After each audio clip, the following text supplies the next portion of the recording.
এবার বাসা থেকে পালিয়ে গেলি, কিভাবে পারলি? আমাকে ভুলে যেতি, সবার সামনে কিরকম ছোট হল। তুমি কি পাগল মা? জানিয়ে গেলে সেটাকে কি পালানো বলা হয়? ও তাও তো, তোর যে ছেলেটাকে পছন্দ না, এটা আমাকে আগে বললেই হতো। তুমি আমার কোনো কথা শোনো, আমি তো ছেলেকে দেখিনি, পছন্দ হবে আর এভাবে না দেখে শুনে কাউকে বিয়ে করা যায় নাকি?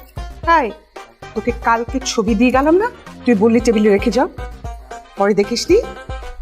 শোনো মা, এভাবে না বিয়ে হয় না। একটা ছেলেকে বিয়ের আগে ওর সাথে কথা বলতে হবে, ওকে জানতে হবে, আগে দেখতে হবে যে ওকে আদৌ বিয়ে করা যাবে কিনা, তারপর না হয় আমি সামনের কথা ভাববো। এটা কি বললি তুই? আমার বিয়ে হয়নি তোর বাবার সাথে, তোর বাবার মুখ দেখেছি আমি বিয়ের রাতে। তোমাকে যে আমি কতবার বলেছি যে তোমাদের সময় আর আমাদের সময় এক না, তুমি তো আমার কোনো কথা বুঝোই না। আচ্ছা শোনো, এখন অনেক কথা হয়েছে, আমার অনেক খিদে লেগেছে, তাড়াতাড়ি আমাকে কিছু খেতে দাও তো। যাও না। দিচ্ছি।